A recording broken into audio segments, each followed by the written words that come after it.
Assalamu alaikum student, let's have start with name of Allah. Bismillahirrahmanirrahim.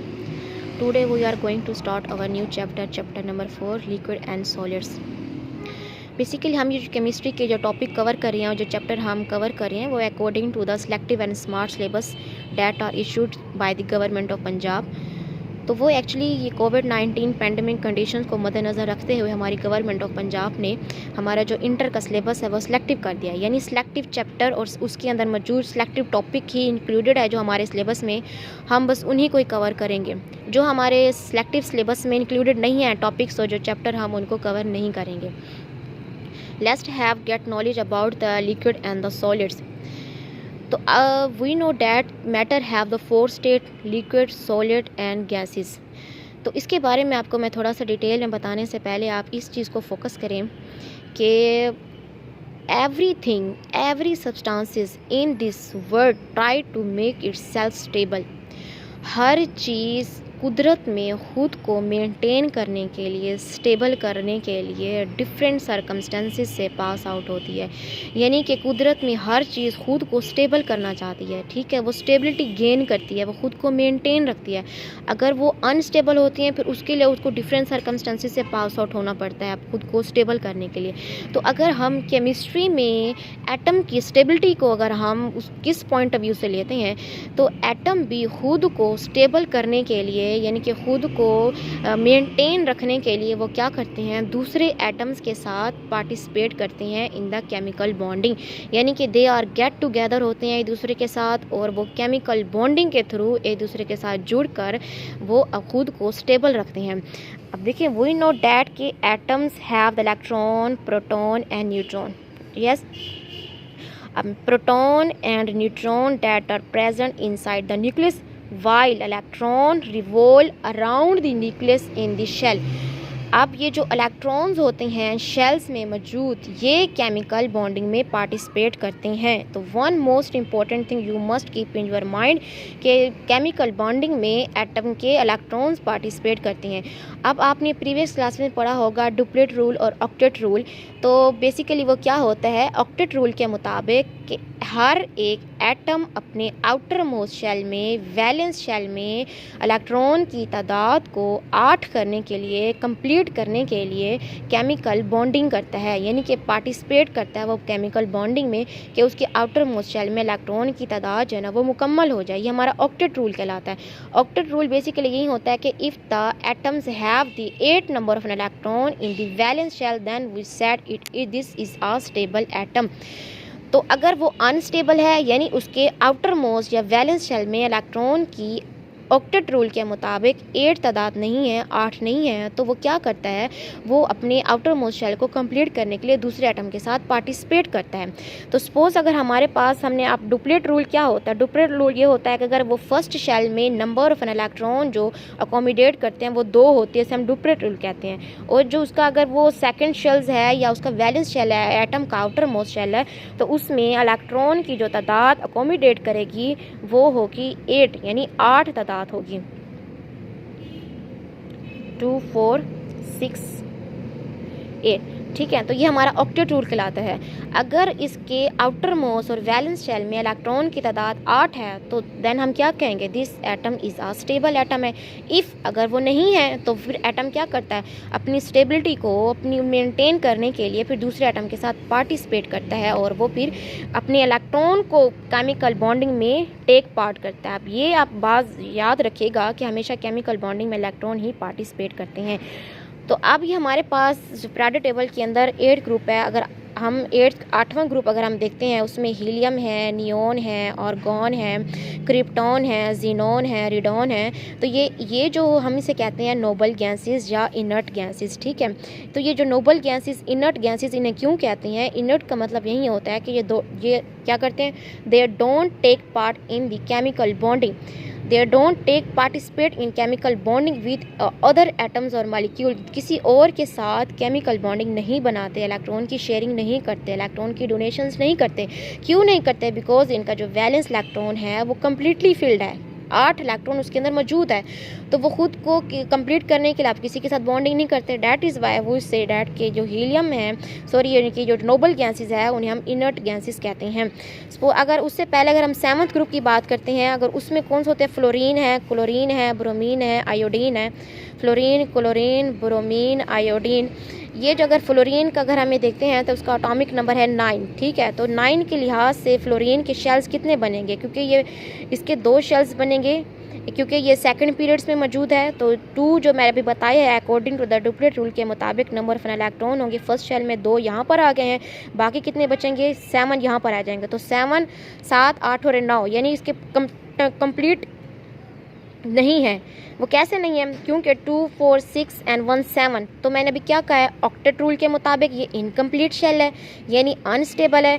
तो क्या करता है, उनको स्टेबिलिटी को मेंटेन रखने के लिए फ्लोरीन, क्लोरीन, ब्रोमीन, आयोडीन यानी कि क्लोरीन की अगर एग्जांपल लेते हैं, फिर ये बॉन्डिंग में टेक्स पार्ट करता है, ठीक है। तो क्लोरीन की अगर बात करते हैं तो क्लोरीन के भी आउटर मोस्ट शेल में 7 इलेक्ट्रॉन मौजूद होते हैं। तो आप वो अपने 8th इलेक्ट्रॉन कंप्लीट करने के लिए दूसरे एटम के साथ पार्टिसिपेट करेगा इन द बॉन्डिंग। सपोज वो हाइड्रोजन एटम के साथ पार्टिसिपेट करता है। अब हाइड्रोजन के पास तो सिर्फ एक ही इलेक्ट्रॉन है, तो वो एक इलेक्ट्रॉन और इसका एक इलेक्ट्रॉन आपस में केमिकल शेयरिंग करते हैं, यानी कि कोवेलेंट बॉन्ड के थ्रू एक दूसरे के साथ अटैच्ड हो जाते हैं, जिसे हम कोवेलेंट बॉन्ड कहते हैं। और इस शेयरिंग से क्या होगा, इसके पास ये जो 2 इलेक्ट्रॉन होंगे, अब ये क्लोरीन के भी होंगे और इस हाइड्रोजन के भी होंगे।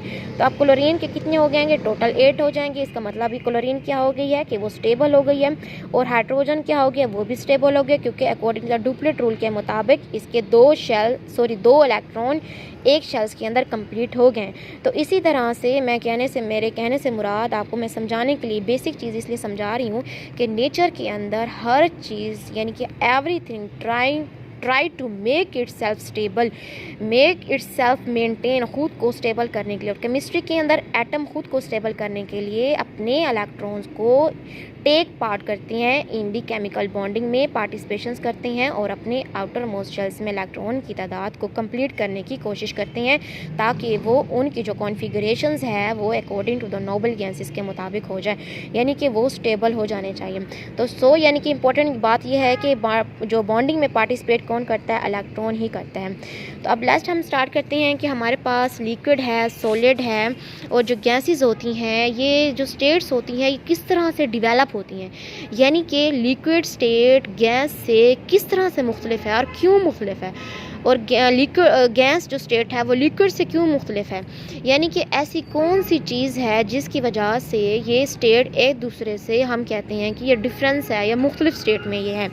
तो सपोज़ अगर मैं आपको इस तरह से आपको समझाने की कोशिश करती हूँ कि सॉलिड्स के जो मॉलिक्यूल्स होते हैं, they are present very closely to the each other, एक दूसरे के साथ बहुत ज़्यादा क्लोज होते हैं। इससे मुराद ये है कि इनके दरमियान जो फोर्स ऑफ अट्रैक्शंस होती हैं, एडहेसिव फोर्सेस होती हैं, वेरी स्ट्रॉन्ग होती हैं, यानी कि intermolecular forces that are present in this solid very strong होती हैं, जिसकी वजह से इनके मॉलिक्यूल एक दूसरे के साथ बहुत ही फिर्मली या बिल्कुल एक स्ट्रॉन्गली अटैच्ड होते हैं एक दूसरे के साथ, ठीक है। अगर ये बात होती है सॉलिड की, ठीक है। अगर बात करती हूँ लिक्विड की, तो लिक्विड में हमारे पास क्या होगा कि उनकी एटम, इनके जो मॉलिक्यूल्स होते हैं, they are present apart from to the each other, यानी एक दूसरे से फासले के ऊपर मौजूद होते हैं, एक दूसरे के साथ मॉलिक्यूल इतने ज़्यादा क्लोजली अटैच्ड नहीं होते इन दी लिक्विड स्टेट के अंदर। वो क्यों होता है, क्योंकि इनमें जो फोर्स ऑफ अट्रैक्शंस होती हैं या इंटरमॉलिक्यूलर फोर्सेस होती हैं, या जिसे हम कहें कि एडहेसिव फोर्सेस, यानी कि इनको जोड़ के रखने वाली जो ताकतें हैं वो वेरी वीक है as compare to solid state. That is why liquid के मॉलिक्यूल क्या होते हैं, वो फासले के ऊपर होते हैं, इनमें फोर्सेस इतनी ज़्यादा स्ट्रॉन्ग नहीं होती।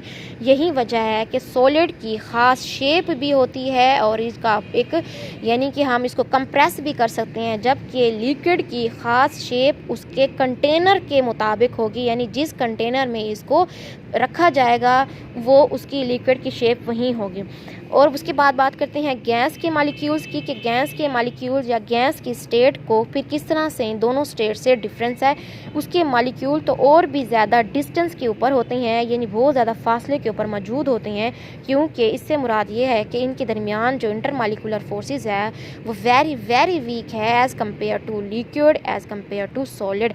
तो इसकी वजह से क्या होते हैं, इसके मालिक्यूल जो होते हैं ना वो they are collide with one another, एक दूसरे के साथ कोलिजन्स करते हैं, टकराते हैं इनके दरमियान, यानी कि मोशंस होती हैं, यानी ये मूव करते हैं और जिस कंटेनर में रखा जाता है उस कंटेनर की वॉल के साथ भी टकराते हैं मालिक्यूल्स, बिकॉज इनके अंदर जो इंटरमालिकुलर फोर्सेस हैं, इनको जोड़ के रखने वाली जो ताकतें हैं वो वेरी वीक होती है। तो इससे अब ये देखिए, अब तीनों स्टेट में फ़र्क किस चीज़ की वजह से आया, किस चीज़ की वजह से ये स्टेट डेवलप हुई है, ये फोर्सेस की वजह से, यानी कि इंटर मालिक्यूलर फोर्सेस के डिफरेंस की वजह से ये तीनों स्टेट डेवलप होती हैं।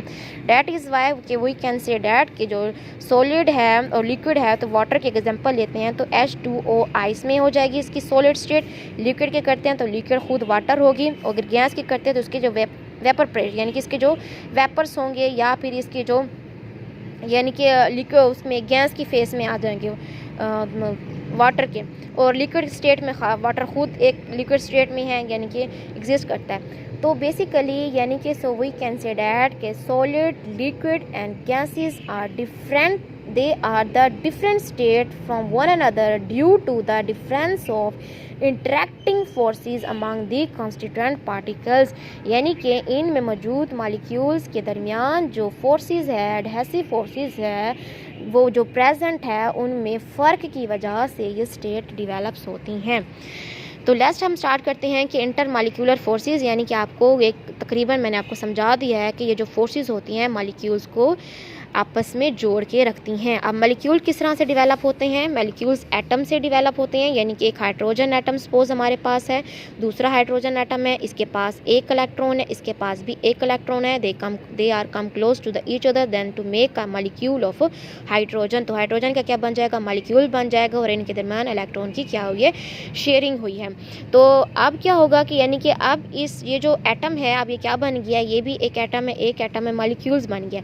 तो इसी तरह से अगर हम एक हाइड्रोजन के मॉलिक्यूल्स लेते हैं, यानी कि अगर बहुत ज़्यादा मॉलिक्यूल्स है और मॉलिक्यूल्स के दरमियान अट्रैक्शन किस तरह से होते हैं, इसी तरह से यानी कि हाइड्रोजन मॉलिक्यूल्स या यानी कि डिफरेंट सब्सटेंसेस की मैंने आपको एग्जांपल हाइड्रोजन की दी है, तो उनमें कौन सी फोर्सेस पाई जाती है, तो वो जो फोर्सेस पाई जाती है मॉलिक्यूल्स को आपस में जो जोड़े रखती है उन्हें हम इंटर मालिक्यूलर फोर्सेस कहते हैं, और उसकी डिफरेंट कैटेगरी में हम उसको डिफ़ाइन किया गया है। एक होती हैं डाइपोल फोर्सेस, दूसरी आयन डाइपोल फोर्सेस, थर्ड में है डाइपोल इंड्यूस्ड डाइपोल फोर्सेस, और उसके बाद फोर्थ में है instantaneous dipole induced dipole forces, या जिसे हम लंडन डिस्पर्शन फोर्सेस भी कहते हैं। यानी कि ये जो इलेक्ट्रॉन की शेयरिंग होती है या वट एवर कुछ भी, यानी कि कोविलेंट बॉन्डिंग है, चाहे कोऑर्डिनेट बॉन्डिंग है, चाहे आयनिक बॉन्डिंग है, कोई भी बॉन्डिंग है, यानी एटम मॉलिक्यूल्स और मॉलिक्यूल्स आपस में यानी जुड़े रहेंगे, ऐसी कौन सी फोर्सेस उनको जोड़ के रखती हैं।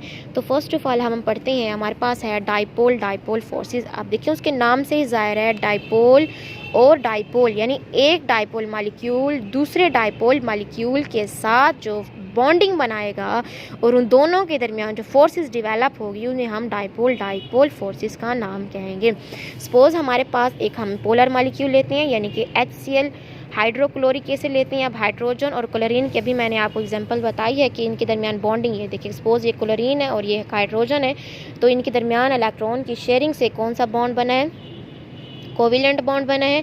अब कोविलेंट बॉन्ड बनने से अब हमने देखा है कि ये पोलर मॉलिक्यूल है। पोलर मॉलिक्यूल क्यों हुआ है, ये क्या हुआ है, किस वजह से बन गया पोलर मॉलिक्यूल। बेसिकली ये है न्यू कॉन्सेप्ट, आप देख लें, आप ये न्यू तो नहीं आपने पढ़ा हुआ है, electronegativity, electropositivity, electron ionization energy, तमाम ये प्रॉपर्टीज़ आपने ग्रुप में और पीरियड्स में आपने पढ़ा होगा प्रीवियस क्लासेस में।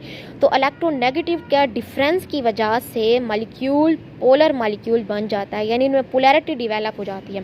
सो we know that chlorine is a more electronegative atom as compare to hydrogen atom. Electronegativity किसे कहते हैं, इलेक्ट्रोनेगेटिविटी का मतलब है कि the capacity, the ability to attract the electron pair towards itself is called electronegativity। यानी electron के pair को अपनी तरफ, ये जो पेयर बन गया उसको अपनी तरफ अट्रैक्ट करने की, अपनी तरफ जो यानी कि अपनी तरफ उसको खींचने की उसके पास जो एबिलिटी है वो इलेक्ट्रॉन के क्लोराइड के पास ज़्यादा है as compare to hydrogen. So we can say that chlorine is a more electronegative atom as compare to hydrogen atom. तो ये अब क्या होता है फिर, जब मोर इलेक्ट्रोनेगेटिव एटम जब हाइड्रोजन की यानी कि अब क्लोरीन हाइड्रोजन के साथ जब बॉन्डिंग बनाता है तो ये इलेक्ट्रॉन को पेयर को क्लोरीन अपनी तरफ खींच लेता है, अपनी तरफ अट्रैक्ट कर लेता है। इसे हम कहते हैं कि इलेक्ट्रोनेगेटिविटी, ऐसे कहेंगे प्रायोरिटी यानी कि फर्स्ट जो यानी कि एबिलिटी, या इसे हम कहते हैं कि अफिनिटी, यानी कि उसके पास जो अफिनिटी है उसको खुद को अपनी तरफ अट्रैक्ट करने की यानी प्रायोरिटी है, या उसके पास जो अफिनिटी है उसको कैरी करने के इलेक्ट्रॉन को वो क्लोरीन के पास है, क्योंकि chlorine is a more electronegative atom है। तो जो इलेक्ट्रॉन के पेयर क्लोरीन की तरफ ज़्यादा खींचे चले जाते हैं, यानी कि ये पेयर इसकी तरफ ज़्यादा खींचे चले जाते हैं, जिसके नतीजे में क्लोराइड के ऊपर, क्लोरीन के ऊपर नेगेटिव चार्ज डिवेलप हो जाता है जो कि पार्शली नेगेटिव चार्ज होता है, और हाइड्रोजन के ऊपर पार्शली पॉजिटिव चार्ज डिवेलप हो जाता है। क्योंकि अब इलेक्ट्रॉन के पेयर का ये जो झुकाव है वो क्लोरीन की तरफ ज़्यादा है। That is why partially negative charge are develop on the chloride किसके ऊपर, एंड पार्शली पॉजिटिव चार्ज हो डिवेलप हो जाएगा ऑन दी हाइड्रोजन एटम के ऊपर, जिससे क्या होगी partially negative charge and partially positive charge से पोलैरिटी क्रिएट हो जाती है, जिसे हम कहते हैं कि ये जो मॉलिक्यूल बन गया है पोलर मॉलिक्यूल बन गया है। अब यही पोलर मॉलिक्यूल जब दूसरे पोलर मॉलिक्यूल के साथ यानी दूसरे ही HCl के साथ इस तरह से अगर वो बॉन्डिंग करता है, यानी कि सेम इसी तरह से उसके ऊपर भी पार्शली पॉजिटिव हो, तो जब एक मॉलिक्यूल HCl का दूसरे HCl के मॉलिक्यूल के कम क्लोज टुगेदर आता है तो फिर क्या होता है, इसका जो पॉजिटिव एंड होगा यानी positive end of that molecule will attract the negative end of the other molecule. ठीक है ना, आपको पता है, जाहिर बात है, जो चार्जेस होते हैं यानी कि वो अनलाइक चार्जेस एक दूसरे को अट्रैक्ट करते हैं, तो फिर क्या होगा जब positive end of the one molecule attract the negative end of the other molecule and these electrostatic force of attraction develop होगी, जिसे हम क्या कहेंगे डाइपोल फोर्सेस। क्या कहेंगे उन्हें हम डाइपोल फोर्सेस, यानी कि एक पोलर मॉलिक्यूल, एक डाइपोल मॉलिक्यूल दूसरे डाइपोल मॉलिक्यूल को जब एक दूसरे को अट्रैक्ट करने से जो फोर्सेस डेवलप होती हैं उन्हें हम डाइपोल फोर्सेस कहते हैं। और ये फोर्सेस जो होती हैं ना वो अब हम किस तरह से यानी कि ये पढ़ते हैं कि इनकी प्रॉपर्टीज़ के बारे में थोड़ा सा पढ़ लेते हैं कि ये गैसियस स्टेट्स में भी होती हैं, लिक्विड स्टेट में भी होती हैं और सॉलिड स्टेट में भी डेवलप हो सकते हैं। यानी कि the distance between molecule in the gases phase are greater to this forces are very weak in this phase. Definitely अभी मैंने बताया है कि गैस के मॉलिक्यूल्स में जो फोर्सेस है वेरी वीक होती है, डैट इज़ वाई इनके जो फोर्सेस होंगी डाइपोल फोर्सेस वो भी वीक होगी एज़ कम्पेयर टू लिक्विड के।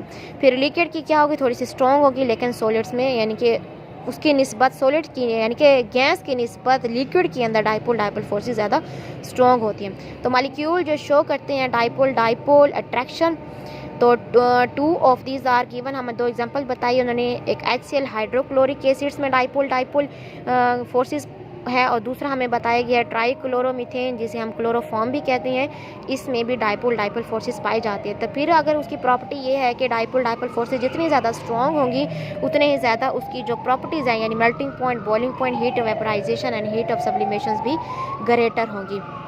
अजानें हो रही हैं। ओके, अभी मैं आपको जल्दी से कंप्लीट करवा देती हूँ कि अजानें हो रही हैं। चलें, लेकिन अजानें हो रही हैं फिर मैं आपका ये लेक्चर एंड कर रही हूँ। तो यह अभी हमने क्या पढ़ा है, डाइपोल फोर्सेस पढ़े हैं, यानी कि डाइपोल फोर्सेस किस तरह से डेवलप होती हैं और अगर वो स्ट्रॉन्ग होगी तो डेफिनेटली उसी मॉलिक्यूल्स की मेल्टिंग पॉइंट, बॉइलिंग पॉइंट भी ग्रेटर होगी। ओके स्टूडेंट, नेक्स्ट हम पढ़ते हैं, फिर नेक्स्ट लेक्चर में आपको मैं बताती हूँ डाइपोल इंड्यूस्ड डाइपोल फोर्सेस के बारे में। अल्लाह हाफिज़।